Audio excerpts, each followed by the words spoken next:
में आयोजित 39वें लोक रंग कार्यक्रम का शुभारंभ राज्यपाल मंगूभाई पटेल और मुख्यमंत्री डॉक्टर मोहन यादव ने किया। लोक रंग समारोह में संत शिरोमणि रविदास की जीवन वाणी पर आधारित नृत्य नाटिका प्रस्तुत की गई। मुख्यमंत्री यादव और राज्यपाल ने नाटक का अवलोकन किया। इसके अलावा मुख्यमंत्री डॉक्टर मोहन यादव ने लोक रंग कार्यक्रम में नट जोगी, गाड़िया लोहारा और रेवाड़ी घुमंतू समुदायों की जीवन उपयोगी वस्तुओं और आवास की प्रदर्शनी को भी देखा।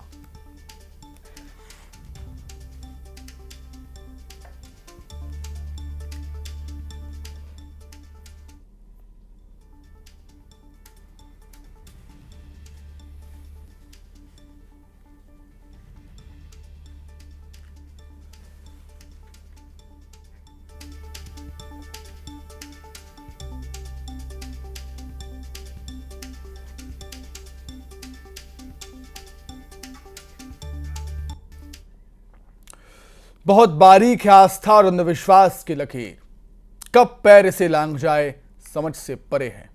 साथ ही एक बड़ा सवाल यह भी है कि आज भी इलाज के लिए आदम युग के तरीके ही क्यों इस्तेमाल होते हैं। यह सिस्टम पर भरोसे की कमी है या फिर शिक्षा की। रिपोर्ट देखें।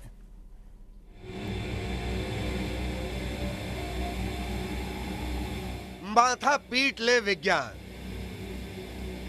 धरा रह जाए ज्ञान।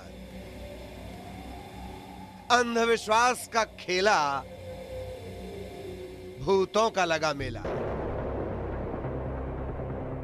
धरती से 15 लाख किलोमीटर दूर सूरज की तरफ सीना ताने आंख से आंख मिलाकर आदित्य L1 जानकारी हासिल कर रहा है। सूरज की तपती हुई परतों की पड़ताल कर रहा है और इधर धरती पर सीना चौड़ा हो गया देश का। दुनिया भारत के विज्ञान का लोहा मान गई। सोचिए, 3,84,400 किलोमीटर की दूरी से विक्रम और प्रज्ञान अगर देख लें तो माथा पीटने की नौबत आ जाए। मशीनों के खुद के दिमाग हो गए, कार बिना ड्राइवर के चलने लगी, रोबोट घरों में झाड़ू पोंछा लगा रहे हैं। लेकिन बैतूल से आई इन तस्वीरों को देखकर ज्ञान और विज्ञान दोनों की छाती फट पड़ेगी।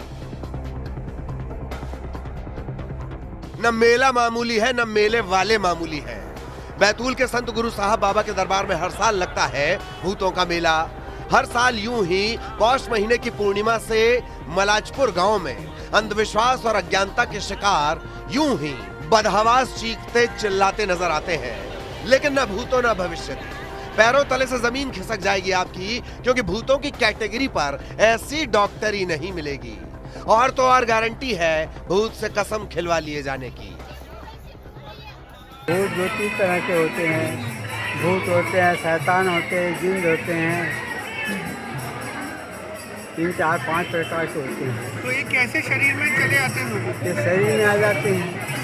शरीर में आते फिर बकते हैं, बोलते हैं कि हम ऐसे लगे, हमको ऐसा लगा, हमको ऐसा हुआ, किसी ने भेजा है, बताते हैं, फिर कसम खा के निकल जाते हैं। राजस्थान से चरवाहे के रूप में बैतूल के मलाजपुर गांव पहुंचे देव जी के चमत्कार के किस्सों के साथ वो लोगों के लिए साहब हो गए और एक दरबार भी लगने लगा। आस्था पर कोई सवाल नहीं, लेकिन अंधविश्वास पर आंखें कैसे मूंद ली जाएं? खैर, इसी दरबार में लगती है भूतों की कचहरी, जहां रोग से लेकर लाइन ऑफ ट्रीटमेंट तक सब तय है। भूत प्रेत बाधा लग जाती है तो वहाँ आते हैं गुरु महाराज की कचहरी में, और वहाँ जब कचहरी लगती है तो गुरु महाराज जब उनको दंड देता है तो खुद अपने आप अपना पूरा परिचय देते हैं और किस कारण से सताया, और यहाँ से जाने के बाद वो मोक्ष को प्राप्त होते हैं। लेकिन ठहरिए, अभी तो पिक्चर बाकी है। आस्था और अंधविश्वास के बीच झूलते इस आयोजन की शुरुआत करने वाले वही हैं जिनके कंधों पर समाज की शिक्षा का बोझा है। लेकिन शायद शिक्षा से ज्यादा वजन वोट का होता है। मेले की शुरुआत बड़े बड़े मंत्रियों संतरियों के हाथों होती है, इस बार भी हुई। ये एक तरह से अंधविश्वास ही है। इसको कहना चाहिए कि मनोविज्ञान इस प्रकार का बन जाता है। हमारा विज्ञान तो उसको नहीं मानता है, लेकिन फिर भी इस प्रकार की घटनाएं कुछ घट जाती है। इसके लिए कई बार बाध्य होना पड़ता है मानने के लिए। और फिर ये दोहराते हुए कि आस्था पर कोई सवाल नहीं, लेकिन आखिर आदिम युग की इलाज पद्धति क्यों? आखिर शिक्षा की गारंटी देने वाले देश में अज्ञानता का तांडव क्यों? पुष्पक विमान से लेकर श्री गणेश की सर्जरी तक की मिसाल वाले देश में अंधविश्वास का नाच क्यों? आखिर भूतों का मेला स्वास्थ्य सिस्टम से ज्यादा भरोसेमंद है क्यों? इसी क्यों के जवाब के पीछे तड़प रहा है विश्व गुरु बनने का सपना। ऋषि कुमार नायडू, न्यूज़ 18, बैतूल। हरदा में सड़क हादसा हुआ। यात्री बस ने